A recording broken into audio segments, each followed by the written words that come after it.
The hell? Slow down! Give me a second, y'all. I'm gonna take and...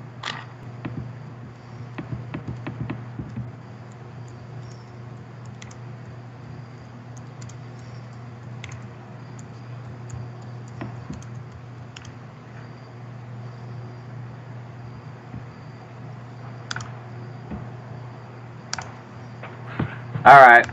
Anyways, today we're going to be doing, as I said in the last video, our live broadcast talking about the corruption of the whole judicial system.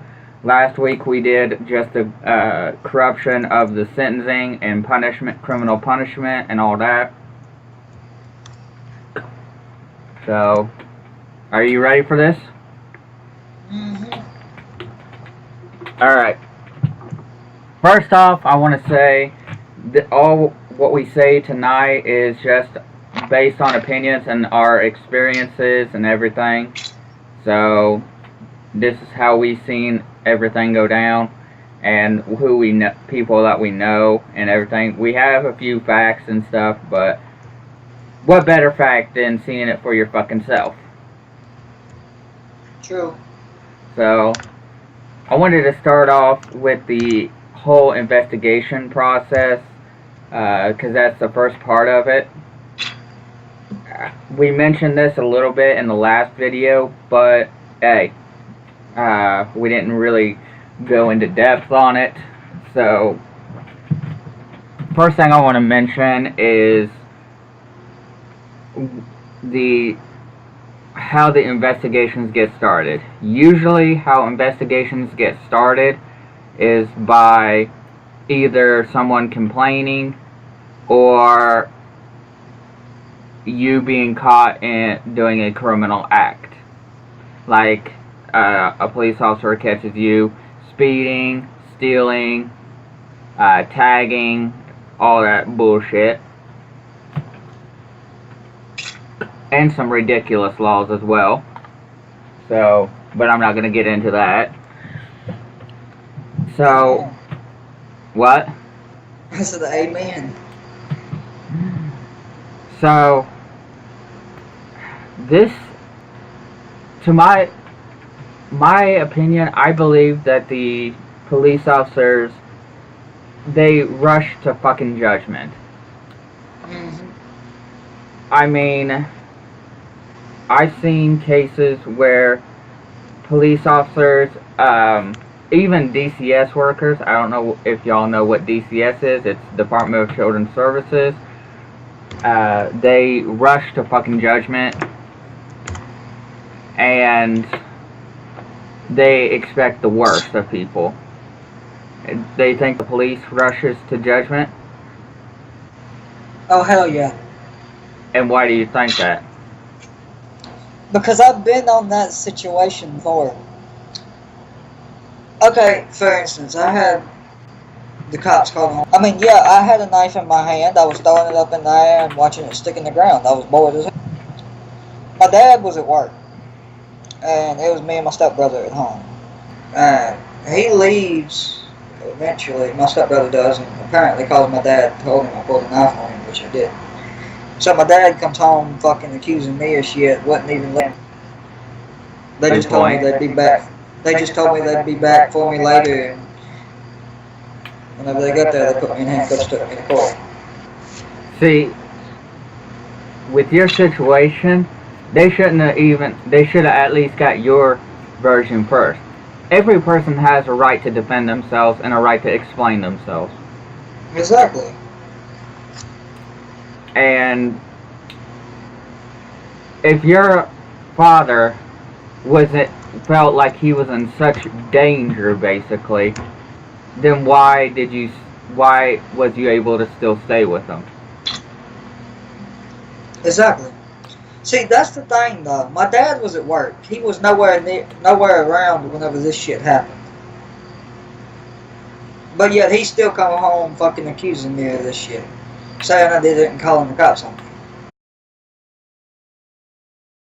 Because she denied a cop She did not. She basically the police officer wanted because that by the only time, if I'm correct, if I remember correctly, the of alcohol or something like that. See what I'm saying? But other times, there's the HIPAA Privacy Act. You can't the patient had rights to to wait to have his blood drawn for the patient, for the person. But by her standing up, the dumbass police officer took and arrested her for not complying and everything. And of course, but you gotta think about it though. Another reason she stood up for him was because the patient was still conscious. I don't know about that. Yeah, unconscious or whatever. The patient was unconscious. So that's just a couple of prime examples of where cops judgment, police brutality. Next, which is my next point of view, police brutality. Police think now. When I say police, I'm not talking about all police officers. I'm talking about certain ones. See what I'm saying? Not all police officers are bad. I know a couple of police officers that are good, that are really cool and everything. But I'm talking about the ones that it's usually the ones that their police officer's family or their family. True. So, my next point is police brutality. Now, actually, cases can be dismissed for that, but they are smart enough to know how to get around it, basically. Does that make sense? Mm-hmm. So, a prime example. You've seen it on fucking Law and Order, and they promote this fucking shit. They promote it. They'll take and rip the chair from underneath the defendant.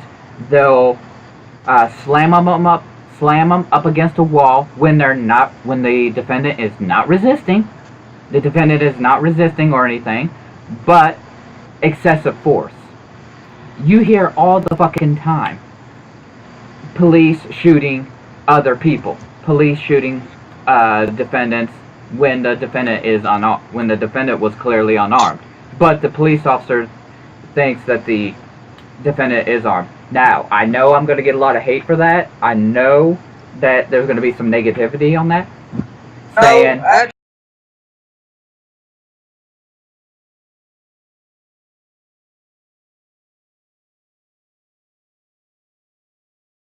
They're pulling this guy over, and they told him to get out of his vehicle. He got out, his hands up.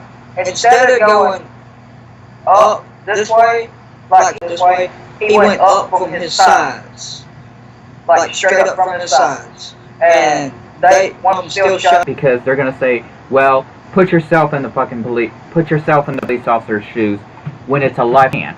That's why you got fucking flashlights and shit. Exactly. Now, if they go, the car was on the dude. Now, if they act like they're gonna pull a gun, then yeah, that's a justified shot. But when they're just simply complying to put their hands up, or if they got something in their hands, you don't see them trying to jerk like a weapon or something.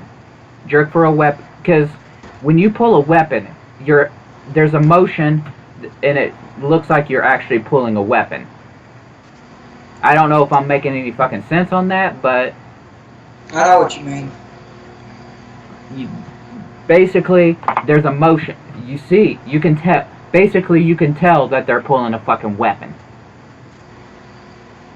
because you got your weapon pointed, and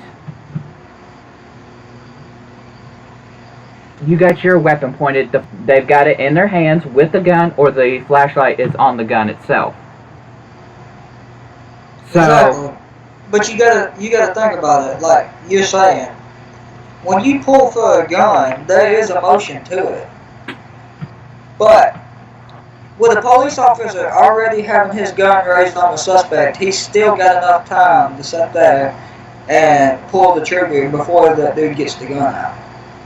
Right. Now, if he has his hands up and goes back down, then yeah, that's a justified shot. That is a justified shot. Because, hey, the officer gave you an order, and yes, they have to protect themselves. But when they have their hands up, or they're raising their hands, then you don't shoot. So, you see that all the fucking time. And that's going to be another point, which is racial profiling and all that. So, but back to police, the defendant to speak with their attorney. They have denied them a phone call, which they have a right to make a phone call, so that they can either A, get a hold of their attorney, or B, get a hold of a family member or friend to get a hold of the attorney, to get a hold of an attorney, or whatever. Me, personally, I'd be getting a hold of my attorney, or I'd be getting a hold of someone to get a hold of my attorney. Fuck the other bullshit. Fuck, oh, I'm gonna be late, blah blah blah. I'll explain that when I've already been booked, processed, and all that, and I can make phone calls pretty much all fucking day. Well, not all day, but you see what I'm saying. Y'all see what I'm saying. Like I said, I've seen where and another thing, when they pull them in for questioning, they'll do it at night. A lot of times they'll do it at night on the fucking weekends. My attorney, when I had some shit go down, he even told me this shit. He's like, be prepared. They may arrest you over the weekend or Friday night in the office. So of course he says, go just stay quiet. Now, with that being said, they could have denied me food, because it's happened. They could have denied me food, anything. They could have denied me anything. So, I mean, come on. Police brutality is a huge area. It's a broad spectrum. They'll get you. That's why I say consult with an attorney. Keep your mouth shut. You have that right, and they will put in and most likely they'll put in the report and put like he is uncooperative or whatever. Bitch, please, you have a right to keep silent. It's in your constitutional right. It's a Miranda. Yeah, it's in the do this actually. Let me step back a little bit and explain what your Miranda rights are. Because a lot of times, police won't even read it to you. Or explain it. You have the right to remain silent. Basically, you can not make a statement. You can keep quiet all throughout the process, even during trial. Now, you have a right to make a statement and everything, but you also have the right to remain silent. And whatever you do say can be used in trial, whether it's good or bad. Usually, they'll take the good out and only use the bad. That's just how. Don't quote me on this, but if you have the right to an attorney, if you cannot afford one will be appointed to you by a court of law, or something like that.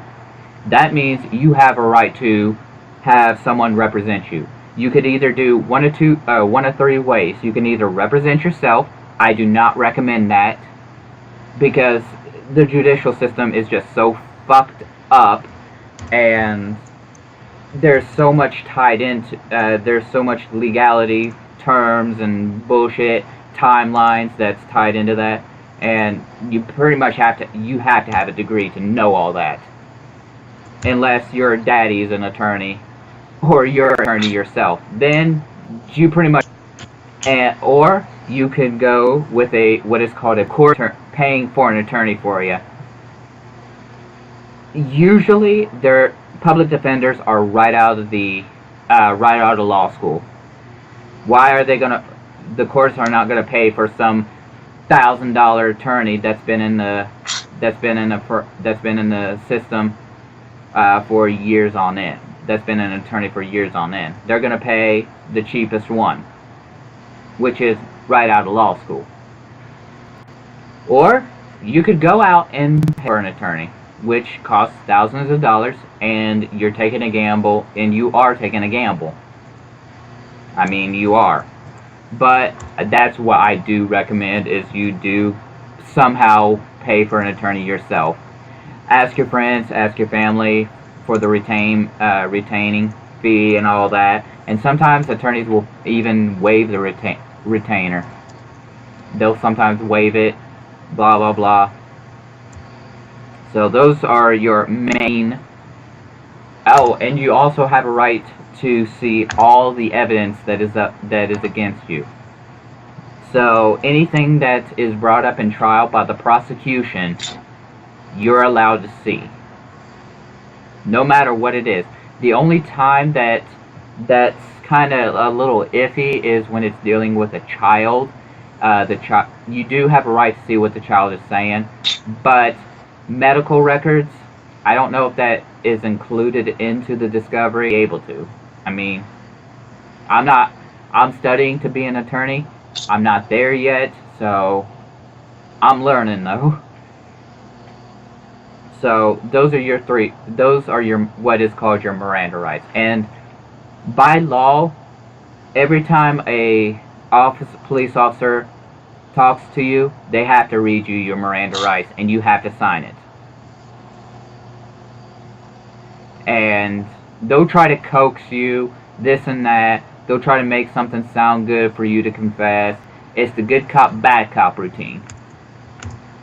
Even though there's usually only one cop in there. But he'll switch from being a good cop to a bad cop. Any comments? Yes or no? Nope. You need to talk more. Shut up, you the one talking so much. Well, if you got an opinion, then say it. What you want me to do? Tell you shut up in the middle of the live stream? Shut the hell up! I'm talking. No, just say what you're about to say, and when I hear it, I'll stop.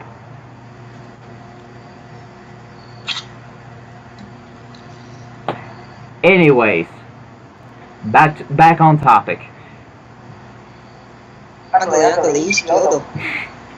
Fuck you. Sorry for that, y'all. And no, I don't roll that way. Cunt. Anyways, another issue is unwarranted searches. Now this is a huge topic. According to our rights, a police officer has to have a warrant to enter your home or your permission. Now, there is an exception if they suspect someone's life is in danger, or that you're what's the word? Selling drugs? No, destroying evidence. There we go. Destroying evidence, then they can come in.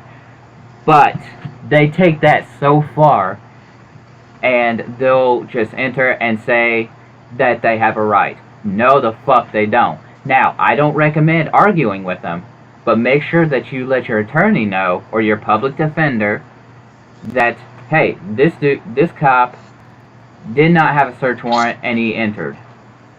Now, with that includes your car, anything that is your own possession, basically. And with that, if they enter your home, then unless they have a full warrant, let me back up. Let's say you give them permission, okay? Then they're only allowed to whatever is in sight. They have to have a warrant to be digging in drawers, searching your computer, this and that. Whatever's in sight, they can use. So, but if it's hidden, they can't use it. If they find it, it's not admissible in a court of law. So, fuck, stupid flies. Anyways, so, and that includes your car. So, make sure you watch that. Make sure you watch that, and make sure you let your attorney know if they come in without a warrant or without your permission. So, I suggest don't let them in, because they'll lie on the fucking stand because they're so good at it. They'll lie on the stand and say that something was in plain view when it wasn't. So I suggest asking if they have a warrant, and if they say no, then don't let them in. Or they'll play this. They'll lie and say that they do have a warrant, which you have a right to see the warrant. Each state has their own template of a warrant. I may find a website with all the states' warrants so that y'all can know what one is. Basically, it will have your name on it, what they can see, the date, and it has to have a judge's signature on it. And yes, any cop can any cop can just make up a warrant, basically. But once you and they have the evidence and stuff, take that warrant to your attorney, and if it's forged, if they forged a signature, or if something's false, or something may not be correct, or attorneys there's always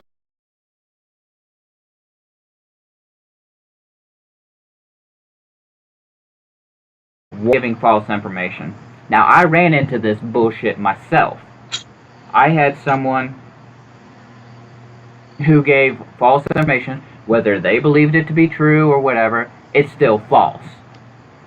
And that's another area where police rush into judgment. They're doing their job. Yes, they're doing their job by investigating, but they should see how first they need to see how credible the witness is. So, I mean, it is what it is. Personally, when a person makes a false statement, that is illegal, and they can get into trouble for that. I don't think the punishment is severe enough for that. I think that they need to grill the motherfucking witness. They can tell whether you're lying or not. I know a lot of people say, oh, it's because people can pass them and still be lying. Motherfucker, when you go in there, you're nervous anyways. Unless you're a complete psychopath.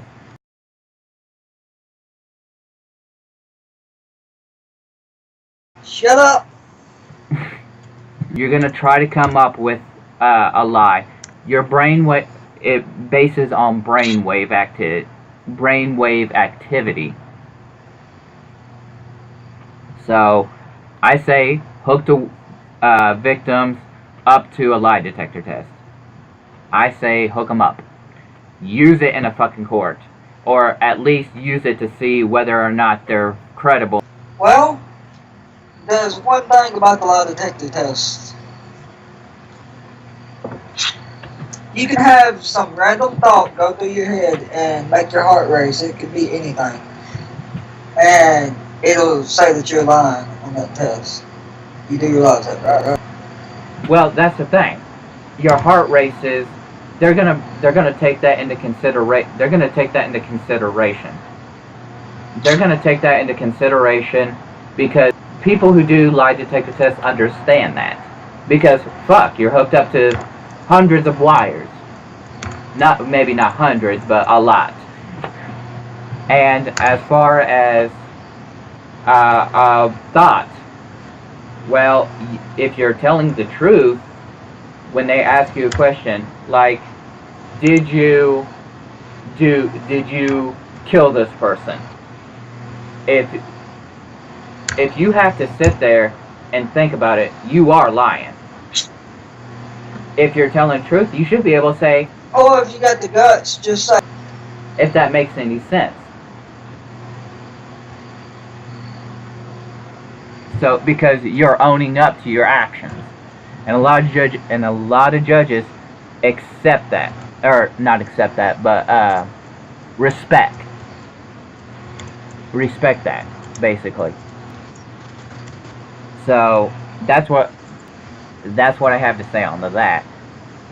Back to what I was saying for the victims, and one good example, they have child molestation cases. Okay, the child is in there, but the parent also has a right to be in there. If the parent is the one who's coaching, then with their presence there's going to be tension. There's going to be tension, well, not tension. The stories are going to collaborate. They're going to work together. I say speak with the child alone. I say they need to do away with the law when it deals with children. In that aspect, they need to be able to speak with the victim alone. True. Point blank. Now, a lot of parents do allow their child to be interviewed alone. I mean, a lot of them do, but there's a lot of parents who don't. So, I mean, I don't know on that, because I can see where they're coming from, so that the investigator don't badger the child into something, or confuse the child, or just basically what's the word? Bring down the child, demolish. What's the word? Demons. Make him feel like shit is what I'm trying to say. What's the word? In the terms of making them feel like shit, devastate. There you go. Devastate the child. And don't... There's another word, I just can't fucking think of it. But it's basically just going at it hard at the victim. And... I mean, come on, that's a fucking child. You don't need to be doing that shit. Now, a fucking 16-year-old, that's a little bit different. Agreed. Because why I say they shouldn't go hard at them is because that's going to make them cry, that's going to make them break down, shut down emotionally, basically. And they'll either confess and say, yes, I did, shut down and say, I was lying, no one hurt me. Just to be able to stop the torment. So that's that. That's the whole victims lying bullshit. Next, we've got that's the whole investigations part. Next, we got the trial. A warrant has been filed for your arrest, everything and all that. And well, let me back up a little bit. Plea deals. A lot of times, prosecutors. Oh, excuse me. Fuck. A lot of times, or in most cases, prosecutors will offer plea deals unless they know that they have a solid case, a confession, or something like that. That's pretty much the only time, or if a murder was caught on camera, will take and not give a plea deal. The other times, because the whole point, the whole thing, the whole trial is a gamble for both sides, the defense and the prosecution. So it's a gamble. It's a 50-50 chance whether the jury is going to believe on who the jury is going to believe. So, plea deals, plea deals means the prosecutor will offer you something in will offer you something with them gaining something. Like an example, they may say, "We'll give you 3 years. You did it." Or they'll use, if it's dealing with a co-defendant, they'll be like, "If you plead guilty against this person, then we'll give you probation." Do fucking shit. I didn't do what I was accused of. So, but they knew that they didn't. The prosecution, your co-defendant. Now that's a bunch of fucking bullshit.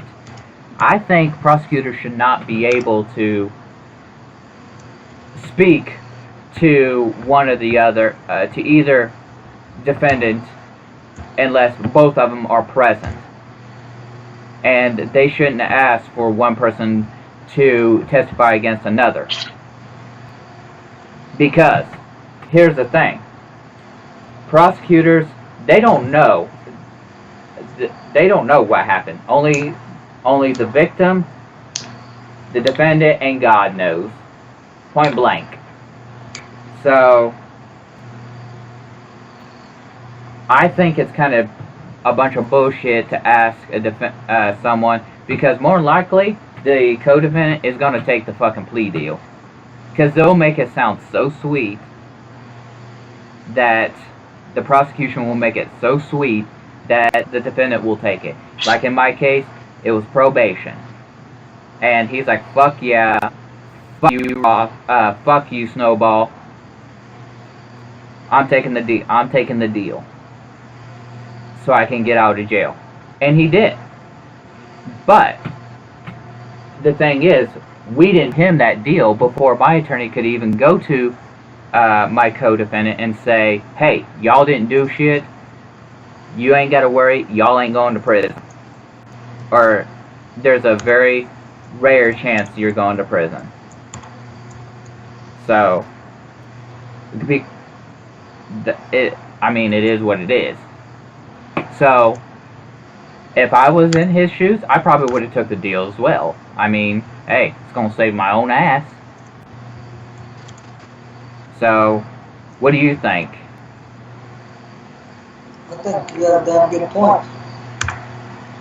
So, plea deals, the prosecution will offer plea deals. I say listen to your attorney. The plea deal, most cases don't even go to trial anymore because people, A, can't afford an attorney, so they get a public defender. The public defender is not experienced enough to actually fight it and know that they can fight it, so they say take the deal. So plea deals are fucking through the roof right now because prosecutors will sit there and scare the defendant, or they've actually have and lie and say, "We never do that." Come on. Yeah. Demons, if you as a prosecutor, wouldn't you at least once or twice try to talk to a defendant without their attorney? Most likely, yes. Exactly. Become with their attorney there. The attorney's going to say, "Whoa, back the train. Fuck y'all." So, it is that plea deals are through the fucking roof, and it is ridiculous. I think the only time a plea deal should be offered is the only time I think you need to take a plea deal is if you know you ain't gonna win, because you're allowed to see the fucking evidence. Or this is another way. They'll offer the plea deal even before evidence is collected, even before all evidence is collected, or not before evidence is collected, before the defense team is able to look through it all and really understand it and kind of get a head game of what kind of defense they're going to use.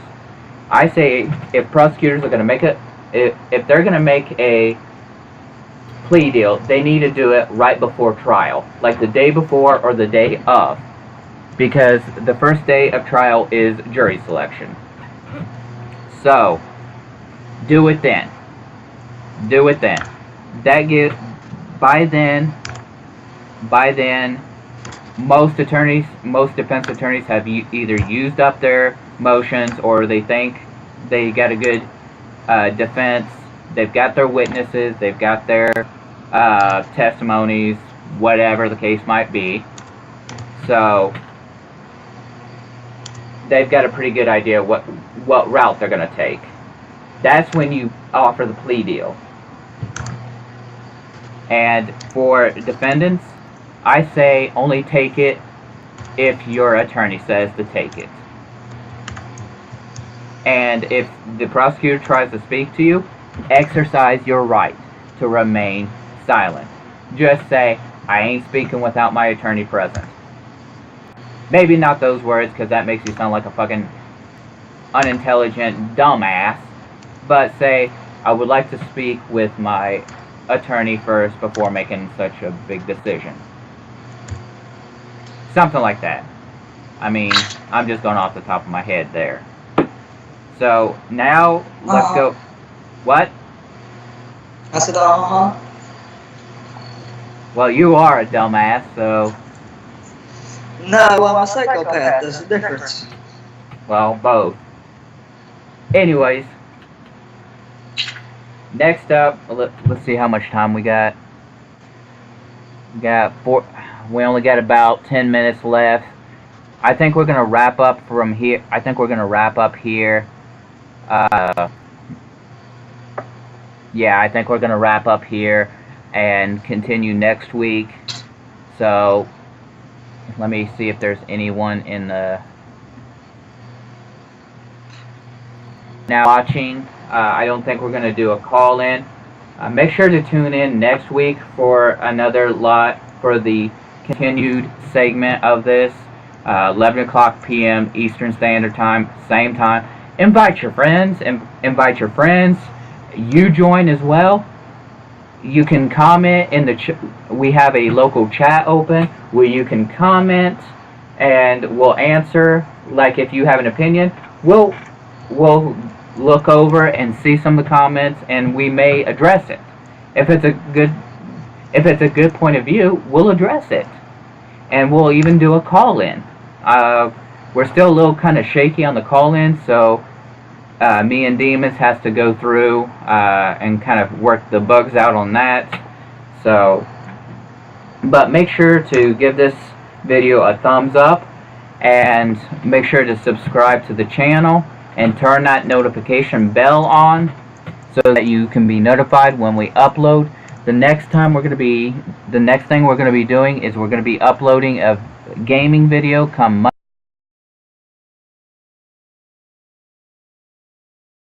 Live. So, and you can actually create games yourself.